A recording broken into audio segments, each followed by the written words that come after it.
So anyway, they all decided to let the book manager in, and he's like, "Oh, no, I'm not the killer," and they're like, "Yeah, you're the killer." He's like, "No, I'm not the killer," and they're like, "Okay, well, I guess you're not the killer." Um, hey, real quick, you want to come see this really cool thing in this closet? He's like, "What really cool thing?" And they're like, "No, no, no, you have to come see it." He's like, "Why don't you just tell me about it?" They're like, "No, you have to see it firsthand." He's like, "Okay, that makes sense." So he goes walking into this fucking closet, like all the way into the closet.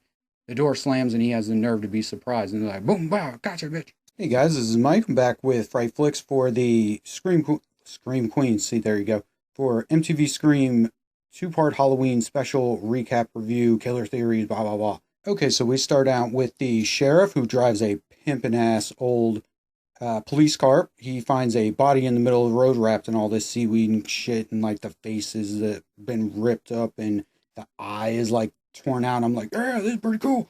So he's standing in the middle of the road and he hears something. He's like, hey, come out. Who are you? Blah, blah, blah. And sure enough, behind him, just killer comes up with some shears. And the cop turns around. The killer's like, gotcha, bitch. And cuts his fingers off. The cop's like, blah, blah, which was a pretty cool effect. Like, his fingers hit the ground and stuff. He's like, oh, God. And then the killer, I don't know, chops his head.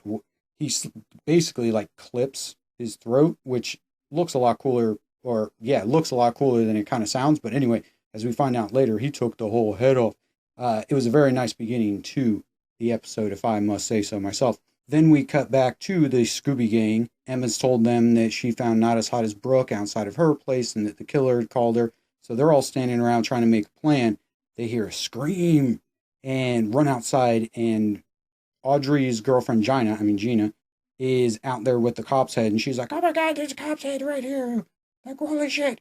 And so they bring her inside, and they have her with them, and they're like, "Oh, okay, what do we all do? We can't get off this island, and we're all screwed, and blah blah blah blah blah." And now we've got new people just cropping up, all sketchy like, and Emma's like, "I know just the person we can trust." Cut to the Scooby Gang knocking on Kieran Clone's front door, and Emma's like, "We need your help. You're the only person on this island I trust." Good job, Emma. Anyway, we'll get to that later. So, cut to the Scooby Gang again, all in this Kieran Clone's pimp ass van, and then bomb, bomb, bomb. Go figure, his boat is gone. Vanished. Cut to Emma, and she's like, "Oh my God, we're not getting off of this island, are we?"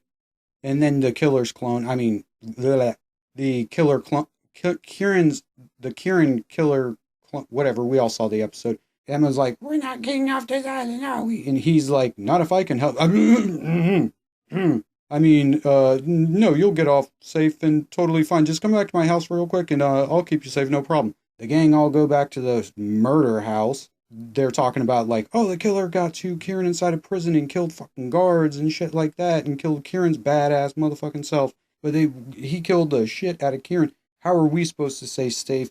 We need to start getting ready.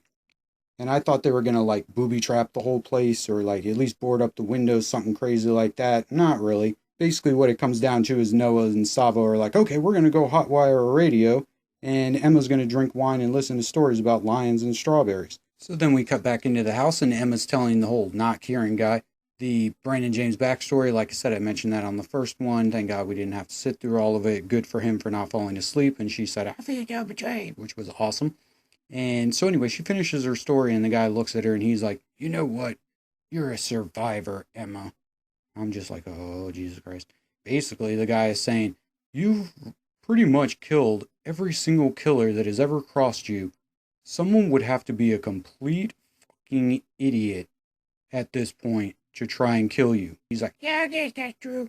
And he's like, no, no, no, think about it. Like, you would have to be a real, true fucking idiot to try and murder you or any of your friends at this point, right? She's like, yeah, that's pretty much true. I feel sorry for the guy who tried to kill me next. He's like, anyway, oh, by the way, I have something to tell you in about 25 minutes. What? Oh, I can't tell you just yet. I have to go see the book manager real quick, though. She's like, okay, I'll see you later. Cut to Audrey and Gina, whatever. Drama and shade is being thrown across the room in a flurry of lesbian rage. Audrey's like, I've almost been killed a whole bunch of times, and I think you might be the killer. More than a few times I've been killed. Someone's tried to kill me, so it's not easy for me trusting people. And Gina's just like, oh, you're such a bitch. I don't like you. I don't care that you almost got killed. don't hurt my feelings. Like, fuck you, Gina. Like, poor Audrey, she got rid of Emma's ass, and now she's got another one right on top of her. So, cut to Brooke being the best thing about this show. She's looking out the window into the rainy night. All of a sudden, bah, bah, bah, the book manager jumps up, and he's all like, please let me in the house. I pinky promise I'm not the killer. And she's like, no, you're the killer. And he's like, no, I promise I'm not the killer. Let me in. And she's like, okay. And Not Kieran shows up with a fucking shotgun. They're like, what are you doing with a shotgun, dude? Like, we're worried somebody's a fucking murderer around here. He's like, oh, my dad was a bootlegger. And they're like, oh, okay, that makes sense. So anyway, they all decided to let the book manager in. And he's like, no, I'm not the killer. And they're like, yeah, you're the killer. He's like, no, I'm not the killer. And they're like, okay, well, I guess you're not the killer. Hey, real quick, you want to come see this really cool thing in this closet? He's like, what really cool thing? And they're like, no, you have to come see it. He's like, why don't you just tell me about it? They're like, no, you have to see it firsthand. He's like, okay, that makes sense. So he goes walking into this fucking closet, like all the way into the closet. The door slams and he has the nerve to be surprised. And they're like, boom, wow, gotcha, bitch. Okay, then we cut to Noah and Stavo, and they're in Not Kieran's pimp-ass van trying to fix the radio. And Noah starts losing it and blaming himself for all this kind of stuff and truthfully acting like kind of a little bitch. And Stavo's basically like, stop being a little bitch. And Noah's like, yeah, okay, that makes sense. And Noah fixes the radio. Yay! Noah becomes the hero again. Best fucking character on the show. Inside the killer, whatever his name is, he starts feeding Brooke and Emma wine and starts telling them this story, about wild lions eating strawberries with mice or some shit. And basically, like, Brooke has the same reaction that all of us did, where she's just like, the fuck? Audrey chases Gina off after having some kind of fucking fight. Who knows? Drama, skipping over it. Then immediately afterwards, she's like, oh my god, I have to go find her. So Gina, it turns out, runs away from the house and she goes to Not As Hot As Brooke or the caretaker, whatever, Billy's house. She's there alone. Book manager comes busting in. And Gina's like, oh my god, you're the killer. And he's like, no, I'm not the killer. And she's like, yes, you're the killer. And she grabs a fireplace poker and he's like, what are you going to do with that? And she's like, fuck this, and goes running off into the rain. No doubt plotting how she can be a bitch to Audrey when she sees her again. So the book manager is then left alone in Not As Hot As Brooke's house, and then he gets stabbed. And then, bum, bum, bum, the killer is revealed to be Kieran. Kieran's clone, whatever his name is. Ooh, bow, boom, big surprise. Back at the mansion, finds a hidden passage in the house, and they follow it to find, caretaker's house where the book manager's dead body. Then Noah basically tells us the real, quote-unquote, real story of Anna Hobbs, even though there's, like, no proof to back any of the stuff that he's saying up. Well, I mean, there's, like, a little bit of stuff here and there, but basically it's just Noah telling us what he thinks happened. But whatever, none of us cared about this naked chick anyway, so whatever, moving on. Back at the house, the killer attacks Emma, go figure. Emma fights him off, go figure. And then the dude comes around the corner and reveals himself, and he's like, oh my god, I'm the killer. And she's like, oh my god, you're the killer, I'm so surprised. And he's like, yeah, I know you're so surprised. But as it turns out, I love you, and we connect on some weird, strange level because both of my parents died or some shit. Anyway, Emma, I love you, and you love me too, right? And she's like, yeah, of course I love you. Come here, give me a key. And he's like, oh, God, yeah, I mean, I just killed all these people for you. I guess I can kiss you. She's like, come here, big boy. They lean in to kiss, and she's like, not really, motherfucker, and pushes his dumb ass off the balcony to his death. Over, done with. So, in the end, Noah wraps everything up as usual, and we see that Emma finally gets her tattoo, which is on her wrist, go figure. It was either that or the small of her back, or possibly her rib cage. So Emma gets her tattoo, and we find out that it's her last name, which I guess is there in case she ever forgets what her last name is. I mean, we actually see her filling out a college application, and it's like, what's the name of the applicant? And she writes, like, Emma, then has to look at her tattoo, and is like, oh, right, that's right, Duval.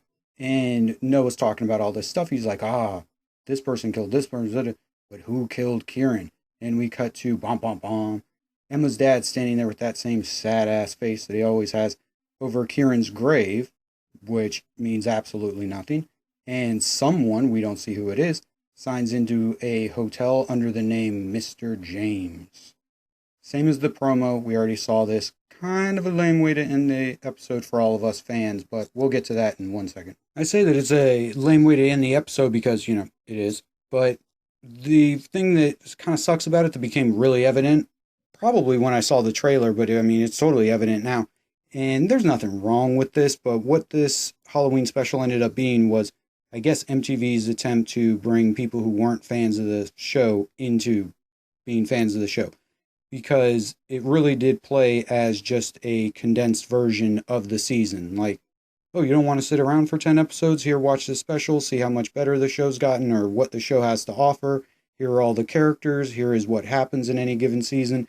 If you enjoyed this, watch the show. Which is unfortunate because this Halloween special was actually pretty weak, all said and done. Granted, it was pretty cool. There were good kills. Everybody, for the most part, stayed in character. There was a good balance, not enough Brooke, but there was a good balance of everybody. The new killer thing was pretty cool looking, and the shears were a nice weapon. The burning, if you've ever seen that, watch that. He uses shears. And, overall, it's like, I don't think that this Halloween special is really going to bring in any new fans. But I could very possibly be wrong, and season 3 could now get a boost of like a fucking juggernaut and go to the moon, and we won't just get 6 episodes. We will get a whole second part to the 3rd season or a whole 4th season. Now, I hate to do this, but I'm going to anyway. How I would have done this Halloween special and what I was hoping to see was a full 2-hour flashback to the Brandon James story. That would have been badass. Like, maybe we could have had bookends, like beginning, ending in Lakewood, nowadays, whatever. But for the most part, it would have been 1994. We would have been following around Maggie and this person and that person and seeing all those murders happen in just a whole condensed movie that could stand alone on its own, which is what they wanted. But at the same time, totally is an awesome thing for fans to see and has the whole nostalgia value because they could have put a whole bunch of like 90s songs in there. Whatever. That would have been such an awesome fucking way to go. But what are you going to do? Instead, the only real clues that we get to the overall story of Scream were the things that we got in promos. Like, we knew from promos that the killer was going to be in prison or whatever with Kieran. We didn't know he was going to die. That's one thing.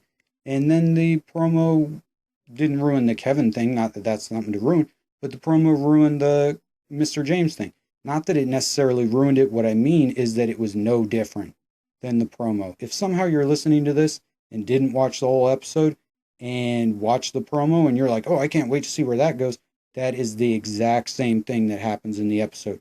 There is not one frame extra in the whole Welcome to Lakewood, Mr. James part. So, a little bit lame, but whatever. I totally forgive it because it was cool. It was fun. I just love seeing these characters again. So it was all a good time, and I can't, of course, wait for season 3. What I'm probably going to do before season 3 comes out is another what I would do, which is where I'll talk about what, if basically MTV were to call me and be like, here, 6 episodes, how would you do it? And I'll give that whole rundown. If you guys are interested in that kind of thing, you want to give me your thoughts back on that too, that'll be a video hopefully coming up soon here somewhere. And hopefully I'll start reviewing some more shows coming up soon here. And, it'll all go back to a slightly normal format now that I'm not making a fucking full-length movie basically all on my own technically. So I'll have some more time to run over stuff and hopefully can start covering some of the stuff like Westworld is fucking badass and Channel Zero on Sci-Fi is really fucking creepy and cool. And I'd like to cover Scream Queens a little bit more. But I do review that on Facebook. If you want to look, go check it out on Facebook. Anyway, hopefully some more videos coming to you very soon here. Check out the trailer for Echo River. Like it, share it, show your support. It would mean the absolute world to me. And I will see you guys soon later on here on Fright Flicks.